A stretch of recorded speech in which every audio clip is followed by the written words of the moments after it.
Just knowledge channel का उद्देश्य ऐसे लोगों की सहायता करना है जिनके पास समय या संसाधनों की कमी है, लेकिन उनके मन में कुछ नया सीखकर निरंतर आगे बढ़ने की तत्परता है और आगे बढ़कर वह राष्ट्र निर्माण में अपना योगदान देना चाहते हैं।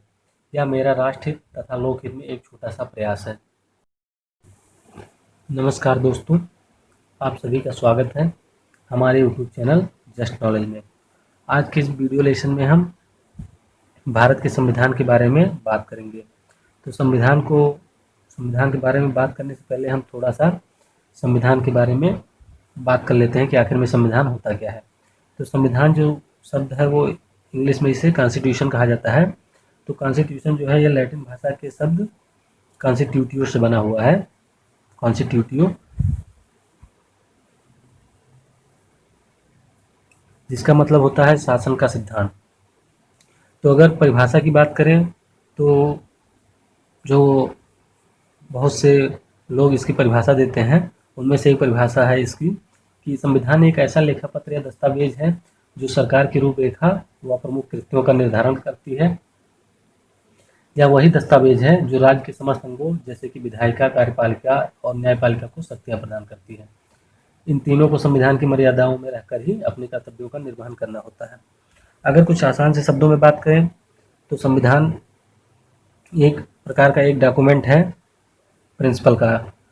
मीन्स संविधान कुछ सिद्धांतों या कुछ नियमों का एक डॉक्यूमेंट है जिसमें ये बताया गया होता है कि वहाँ पे जो इस समय सरकार काम कर रही है वो किस तरह से काम करेंगी, उसकी जिम्मेदारियाँ क्या है और जो उसके विभिन्न बहुत सारे अंग होते हैं सरकार के, उनको क्या क्या शक्तियाँ मिली हुई हैं। और संविधान में नागरिकों के बारे में बताया गया होता है कि आखिर में किसी देश के नागरिक हैं उनकी क्या कर्तव्य हैं। और अगर संविधान की बात की जाए तो संविधान किसी देश की सर्वोत्तम विधि होती है। इसी के दायरे में रहकर वहाँ की व्यक्तियों को या वहाँ के सरकारों को काम करना होता है। अगर कोई संविधान का उल्लंघन करता है तो उस पर देशद्रोह या इस तरह से मुकदमा चलाया जा सकता है। अब अगर बात करें भारतीय संविधान की, तो जो हमारा भारतीय संविधान है वो आपको पता होगा कि पूरे विश्व का सबसे बड़ा लिखित संविधान है।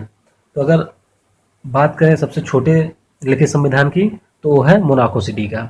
मोनाको एक देश है जिसका संविधान 1962 में बनाया गया था। वहाँ के एक राजा थे, वहाँ के प्रिंस थे या राजा थे, उनके बाद में वहाँ पे संविधान को लागू किया गया था। अब जैसे कि बात होती है संविधान के बड़ा या छोटा होने की, तो संविधान का बड़ा या छोटा होने का मतलब ये तो नहीं है कि हमारे यहाँ बड़ी किताब में लिख दिया गया, उनके यहाँ छोटी किताब में लिखा गया होगा। इसका मतलब ये नहीं है। संविधान का बड़ा या छोटा होने को उसमें जितने वर्ड होते हैं उनके हिसाब से डिसाइड किया जाता है। भारतीय संविधान में लगभग 1,27,000 कुछ वर्ड हैं। तो ये इसीलिए ये दुनिया का सबसे बड़ा संविधान है। अगर बात करें मोनाको जिसका सबसे छोटा संविधान है, तो मोनाको में लगभग 3,018 या ऐसे कुछ वर्ड हैं। वहीं अमेरिका के संविधान की बात करें तो अमेरिका के संविधान में थोड़ा क्या, अगर भारत की अपेक्षा बात की जाए तो ये बहुत ही छोटा है। आर्टिकल भी उसमें शायद 7 ही हैं और उसमें 7,779 वर्ड हैं। तो ये तो हुआ हमारा संविधान। भारतीय संविधान की बात की जाए तो ये कॉन्स्टिट्यूएंट असेंबली के द्वारा 26 नवंबर 1949 को स्वीकार किया गया था। और लेकिन ये प्रभावित कब हुआ था, या मतलब अगर कहा जाए कि ये लागू कब किया गया था, तो ये 26 जनवरी 1950 को लागू किया गया था। अगर बात करें भारतीय संविधान की, तो जब संविधान का निर्माण हुआ था तो उस समय इसमें 395 आर्टिकल थे, इसके 22 भाग थे, 8 अनुसूची थी और 4 अपेंडिक्स थे या परिशिष्ट थे। बट अगर प्रेजेंट समय में इसकी बात किया जाए तो भारत के संविधान में एक प्रेम्बल है या प्रस्तावना है। इसमें 448 आर्टिकल हैं, इसके 25 भाग हैं, 12 अनुसूची हैं और 5 परिशिष्ट हैं। तो ये तो हुआ हमारे संविधान की बात। जैसा कि आपको हमने बताया कि आज के इस लेक्चर में हम भारतीय संविधान के आर्टिकल 1 से 11 के बारे में बात करेंगे। तो जो हमारा भाग 1 है उसके अंतर्गत राज्य और उसके संघ और उसके राज्य आते हैं। इनमें केवल 4 आर्टिकल को इंक्लूड किया गया है। 4 आर्टिकल हमारे पार्ट 1 में हैं। तो आइए एक एक करके हम सभी आर्टिकल के बारे में जान लेते हैं। तो जैसे कि हमारा पहला आर्टिकल क्या कहता है, पहला आर्टिकल में क्या किसके बारे में बताया गया है संघ का नाम तथा राज्य क्षेत्र। मतलब कहा जा सकता है भारत या इंडिया जो है वो राज्यों का संघ होगा। अब इनमें कौन से राज्य शामिल किए जाएंगे, ये हुआ। तो हमारे जो आर्टिकल 1 है इसमें राज्यों का संघ होगा, तो इसमें वही राज्य सम्मिलित होंगे जिनको अनुसूची 1 में दिखाया गया है। जो हमारे अनुसूची 1 में जितने भी राज्य दिए गए हैं उन्हीं सबको संघ में शामिल किया जाता है। तो ये हुआ हमारा आर्टिकल 1। अब आते हैं हम आर्टिकल 2 पर या अनुच्छेद दूसरे पर। तो हमारा दूसरा अनुच्छेद जो है ये नए राज्यों के प्रवेश या स्थापना से संबंधी है। मीन्स कहा जा सकता है कि जो हमारे देश की संसद है वो विधि द्वारा ऐसे निर्बंधों और शर्तों पर जो ठीक समझे संघ में नए राज्यों का प्रवेश या उसकी स्थापना कर सकती है। तो हमारे इस आर्टिकल के अनुसार अगर हमारे देश की संसद चाहे तो वो जो हमारे यहाँ के जो पहले से राज्य हैं उनके या हमारे जो कुछ क्षेत्र हैं उनको नए राज्यों के रूप में प्रवेश दे सकती है और ये नए राज्यों की स्थापना भी कर सकती है। ये जैसा ठीक समझे, जिस शर्त पे या जिस नियम पे या जिस कानून पे ये नए राज्य की स्थापना करना चाहे वो कर सकती है। इसके लिए एक सिंपल सी मेजोरिटी चाहिए होती थी जो हम आगे के आर्टिकल में बात करेंगे। अब बात करते हैं आर्टिकल 3 की। आर्टिकल 3 है नए राज्यों के निर्माण तथा वर्तमान राज्यों के सीधे सीमाओं या नामों में परिवर्तन। मीन्स ये आर्टिकल क्या कहता है, आर्टिकल 3 या 3 का की बात करें या अनुच्छेद 3 का की बात करें तो इसके हिसाब से जो हमारे देश की सांसद है ये नया राज्य बना सकती है। कैसे, ये किसी भी 2 प्रदेशों को जोड़ करके, अगर हमारे देश की संसद चाहे तो किसी 2 प्रदेश को जोड़कर एक नया राज्य बना सकती है, या किसी कुछ अलग अलग राज्यों के पार्ट को इकट्ठा करके, जैसे मान लिया कि अभी हमें एक नया राज्य बनाना है तो जैसे मान लिया दिल्ली हुआ, मध्य प्रदेश हुआ, राजस्थान हुआ, यूपी हुआ, तो हम थोड़ा सा पार्ट दिल्ली से ले लें, थोड़ा सा पार्ट राजस्थान से ले लें, थोड़ा सा मध्य प्रदेश से ले लें, थोड़ा सा यूपी से ले लें, तो इस तरह से सबको मिला के हम एक राज्य बना दें। तो इस तरह से आर्टिकल 3 में इसी के बारे में बताया गया है कि अगर हमारी देश की संसद चाहे तो इस तरह से कोई राज्य बना सकती है। अब बात करते हैं आर्टिकल 3 की। आर्टिकल 3 में कहा गया है कि अगर हमारे देश की संसद चाहे तो वो किसी भी राज्य की जो एरिया है उसका क्षेत्रफल है उसको बढ़ा सकती है। तो क्षेत्रफल बढ़ाने से मतलब क्या हुआ कि किसी अदर उसके स्टेट का पार्ट इसमें इंक्लूड कर दिया जाए, मतलब किसी दूसरे राज्य का कुछ हिस्सा इसमें शामिल कर दिया जाए, तो जाहिर सी बात है जिसमें शामिल किया जाएगा उसकी एरिया बढ़ जाएगी। तो ये हमारा हुआ आर्टिकल 3 अब आते हैं हम आर्टिकल 3 पर। आर्टिकल अगर 3 की बात करें तो आर्टिकल 3 क्या है, यह है कि संसद चाहे तो किसी राज्य का एरिया कम कर सकती है। कैसे कम कर सकती है, आपको अभी हमने बताया कि अगर किसी राज्य का एरिया वो बढ़ाएगी तो जाहिर सी बात है दूसरे राज्य का कम करेगी। अब ये तो है नहीं कि हम जाके दूसरे देश का कब्जा करके एरिया बना लेंगे उसमें। जैसे मान लिया कि अभी हमारा उत्तर प्रदेश है तो उत्तर प्रदेश को ये तो नहीं है कि हम नेपाल से कब्जा कर लिए, नेपाल से छीन लिए एरिया। हाँ, अगर सरकार सहमत होती है तो कुछ एरिया दे सकती है, अलग बात है, लेकिन हम कब्जा नहीं कर सकते। तो इंक्रीज या डिक्रीज या घटाने या बढ़ाने का मतलब यही है कि वो किसी 2 राज्यों के एरिया को थोड़ा सा इधर उधर कर सकती है कि मतलब थोड़ा सा इसको घटा दे, थोड़ा सा उसको बढ़ा दे, या ये किसी स्टेट की बाउंड्री को भी, अगर आर्टिकल हम 4 की बात करें या 4 की बात करें तो इसमें ये किसी राज्य की सीमा को भी बदल सकती है। अगर हमारे देश की संसद चाहे तो जो हमारे राज्यों की सीमा होती हैं उनको भी बदल सकती है सिंपल मेजॉरिटी के द्वारा। ये सब चीज़ें सिंपल मेजॉरिटी के द्वारा ही, साधारण बहुमत के द्वारा ही पास की जाती है। अब अगर हम बात करें आर्टिकल 3 की या 3 की, तो इसमें कहा गया है कि alter the name of any state. अगर हमारे देश की संसद चाहे तो वो किसी भी राज्य का नियम बदल सकती है।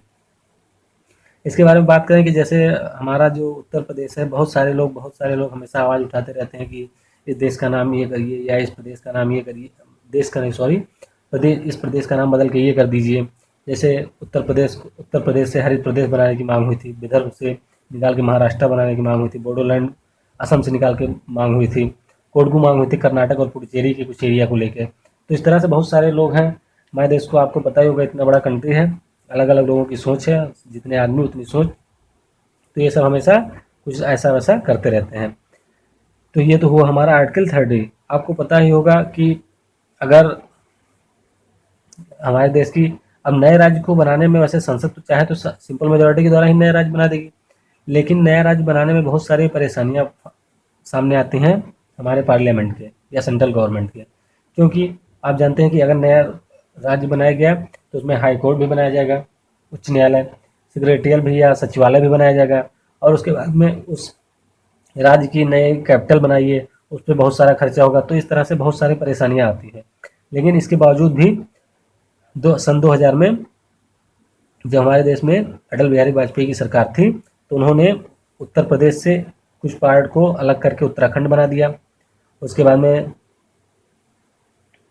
बिहार से उन्होंने झारखंड को बना दिया, और छत्तीसगढ़ के कुछ पार्ट को लेकर, पूर्वी भाग को लेकर, कुछ पार्ट को लेकर मध्य प्रदेश के कुछ भाग को लेकर छत्तीसगढ़ बना दिया। ये कब हुआ था? 2000 में।